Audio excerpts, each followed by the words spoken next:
Movie है एक बहुत ही ज्यादा जीनियस लड़की के बारे में जिसका नाम होता है लिन। उसके इंटेलिजेंस की वजह से उसके फादर भी उसे काफी ज्यादा इम्प्रेस्ड होते हैं और वो उसका एडमिशन बहुत अच्छे स्कूल में करवाना चाहते थे।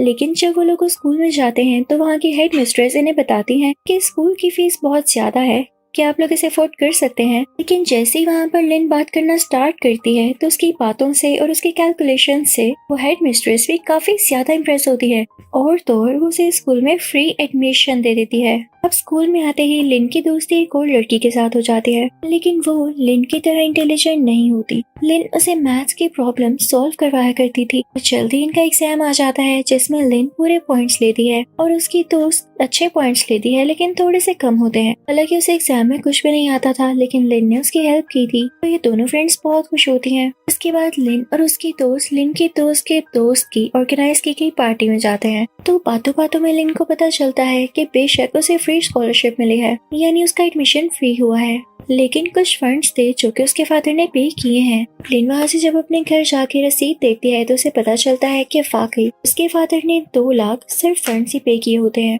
तो लिन ये देख के रोने लगती है और वो अपने फादर से कहती है कि डैडी, इतने महंगे स्कूल में दाखिला करवाने की क्या जरूरत थी। तो उसके फादर उससे कहते हैं, तुम्हारे फ्यूचर से ज्यादा मेरे लिए अहम कुछ भी नहीं, बस अपनी पढ़ाई पर ध्यान दो। अब जल्दी लिन की मदर की बर्थडे होती है तो वो उनको याद करते हुए पियानो बजाने लगती है क्योंकि वो उनके पास नहीं होती। तभी लिन को एक आइडिया आता है कि उसकी क्लास के जो बच्चे हैं वो उसकी तरह इंटेलिजेंट नहीं है और एग्जाम में भी वो हमेशा फेल होते हैं, तो क्यों ना इस बार मैं उनकी मदद करूं।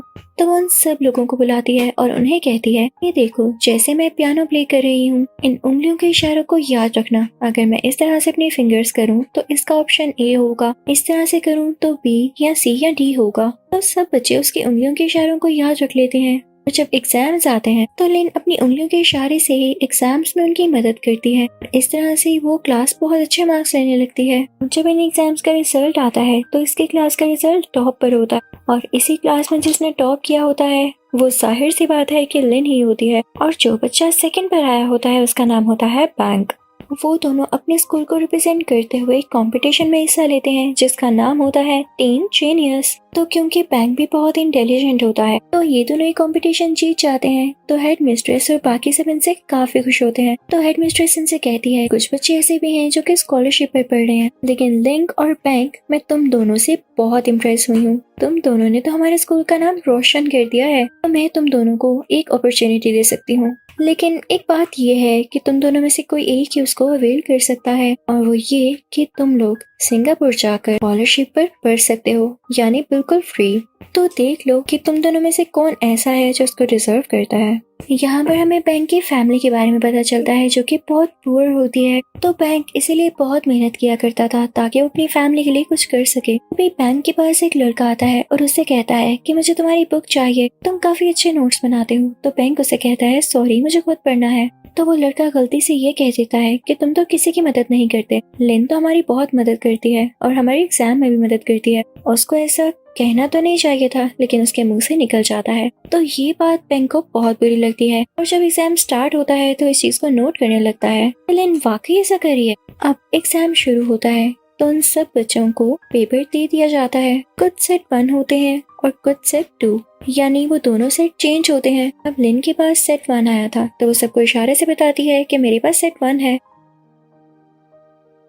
तो अब जिन बच्चों का सेट 1 था सिर्फ वही बच्चे लिन से मदद ले सकते थे और बाकी बेचारे फेल ही होंगे। अब जब लिन उनकी हेल्प करना स्टार्ट करती है तो बैंक ये नोटिस कर रहा होता है। वो फौरन से जाकर इन्विजिलेटर को बताता है। तो इन्विजिलेटर उसे कहता है, अच्छा मैं देख लूंगा, आप तो बैठो। अब ये सब लोग एग्जाम दे के बाहर आते हैं। तभी हेड मिस्ट्रेस लिन को अपने ऑफिस में बुलाती है। जब लिन अंदर जाती है तो देखती है कि बैंक वहाँ पर पहले से ही है, यानी उसने हेड मिस्ट्रेस को भी कंप्लेंट कर दी होती है। हेड मिस्ट्रेस उससे पूछती है, तो आप चीटिंग करवाती आ रही हैं? तो लिन यहाँ पर घबरा जाती है। तभी लिन के फादर को भी कॉल कर ली जाती है और उन्हें कहा जाता है कि आपकी बेटी सब कुछ चीटिंग करवाती आ रही है, क्या इसलिए हमने इसे स्कूल में एडमिशन दिया था? उसके फादर को बहुत बातें सुनाती हैं तो लिन से ये सुना नहीं चाहता और वो हेडमिस्ट्रेस से कहती है कि आप कैसी बातें कर रही हैं, आपने जो कहना है मुझे कहें, आप मेरे फादर से क्यों कह रही हैं? तो हेडमिस्ट्रेस को गुस्सा आ जाता है। लिन को इसे बदतमीजी नहीं करनी चाहिए थी क्योंकि अब उसका सिंगापुर जाने वाला चांस खत्म हो चुका था। और जिस बात का डर था वही होता है। हेडमिस्ट्रेस यही कहती है कि वो एक शर्त पर लिन को स्कूल से नहीं निकालेंगी। अगर उसने स्कूल में पढ़ना भी है तो बिना प्रोटोकॉल के पढ़ेगी और इसे अब सिंगापुर भी नहीं भेजा जाएगा।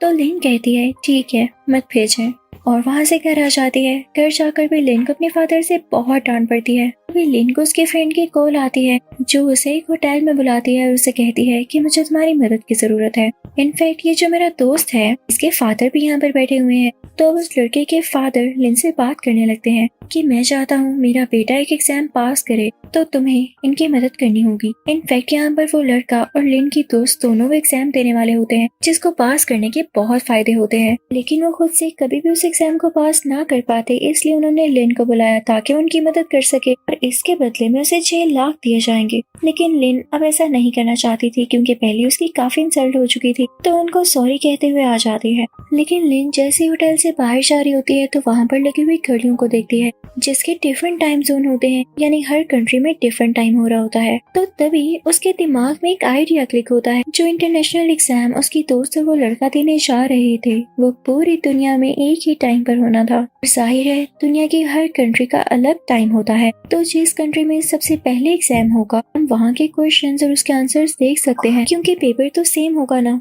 और बाद में उन आंसर्स को कॉपी करके वो लोग अपना एग्जाम दे सकते हैं। अब ये बात लिन जाकर उन दोनों को बताती है तो वो डिसाइड करते हैं कि हम बैंक की भी मदद लेंगे। तो लिन कहती है कि इसके लिए मैं ऑस्ट्रेलिया जाऊंगी और वहाँ पर ये एग्जाम दूंगी, तो जो जो क्वेश्चंस आएंगे तो मैं याद रख के तुम्हें घर आते ही मैसेज कर दूंगी ताकि तुम लोग उसकी तैयारी करके अपना एग्जाम दे दो। तो वो सब बहुत खुश होते हैं क्योंकि ये आइडिया काफी जबरदस्त होता है। लेकिन दूसरी तरफ हम बैंक को देखते हैं जिसे कुछ लड़के मारते हैं, एक कॉर्नर में फेंक देते हैं। अब इधर ये सारे लोग अपना प्लान बना रहे होते हैं कि इंटरनेशनल एग्जाम में किस तरह से चीटिंग करनी है। वो उन सब बच्चों से कांटेक्ट करने लगते हैं जिन्होंने वो इंटरनेशनल एग्जाम देना होता है।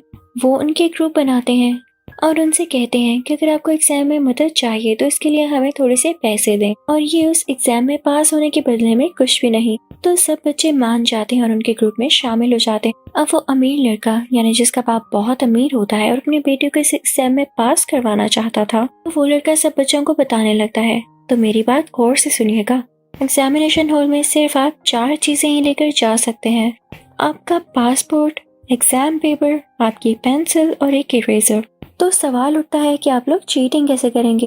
तो ये कि बैंक और लिन ऑस्ट्रेलिया जाएंगे और वहाँ से एग्जाम के क्वेश्चन याद कर लेंगे, लेकिन ये सारे बच्चों को तो टेक्स्ट मैसेज नहीं कर सकते, तो इसलिए ये प्लान करते हैं कि जैसे पेंसिल के ऊपर एक बार कोड होता है तो उसी तरह से ये फौरन से अपने आंसर्स को प्रिंट करवाएंगे। वो बार कोड इस तरह से प्रिंट होगा, जो कि बार कोड में सबसे मोटी लाइन होती है वो ए होगा, उससे पतली लाइन बी, उससे पतली सी और सबसे पतली लाइन डी। तो सीक्वेंस वाइज इसी तरह ये लाइंस होंगी, हर लाइन की विड्थ उसके आंसर के मुताबिक होगी। तो ये बार कोड का प्रिंट वो पेंसिल्स के ऊपर पेस्ट कर देंगे और ये सारी पेंसिल्स उन सब स्टूडेंट्स को डिस्ट्रीब्यूट कर देंगे।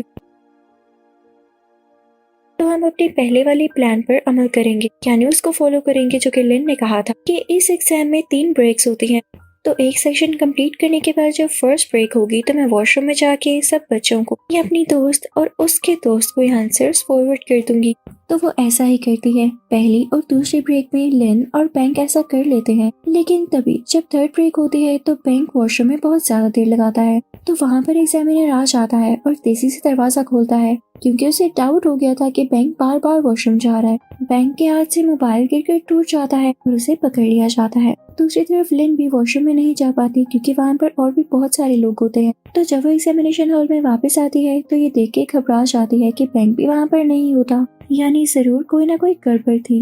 अब पेपर का थर्ड सेक्शन स्टार्ट हो जाता है, लेकिन लिन को समझ नहीं आ रहा होता कि वो आखिरी सेक्शन के आंसर्स कैसे शेयर करेगी। तो उनको पेपर के साइड पर लिखकर याद कर लेती है, अपने मुंह में पेंसिल देकर वॉमिटिंग करती है।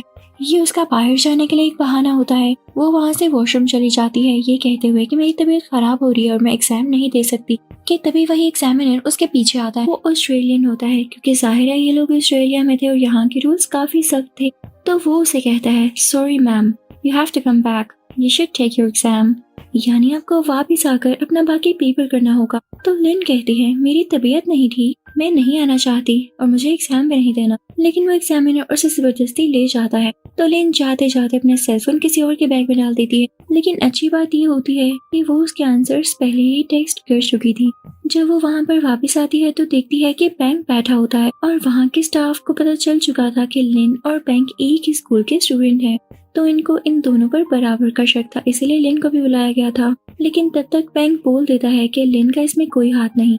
लिन अब वहाँ से वापस अपनी कंट्री यानी थाईलैंड आ जाती है तो उसकी दोस्त उसका वेलकम करती है, लेकिन यहाँ पर लिन काफी ज्यादा परेशान होती है। वो वहाँ अपने फादर से भी मिलती है, लेकिन उनको गले लगाकर बहुत ज्यादा रोती है क्योंकि उसे बैंक की टेंशन हो रही होती है। काफी दिनों के बाद जब ऐसे ही वो बैंक के घर जाती है तो देखती है कि वहाँ पर स्पोर्ट्स बाइक है और साथ ही साथ काफी महंगी महंगी चीजें भी हैं, जिसे देखकर उसे समझ नहीं आता कि ये यहाँ पर कौन लाया। तभी उसे बैंक नजर आता है जो उसे बताता है कि फिक्र नहीं करो, मैं वापस आ गया था, इतना भी कोई बड़ा मसला नहीं था और ये सब चीजें मैंने वहीं से मिलने वाले पैसों से ली हैं।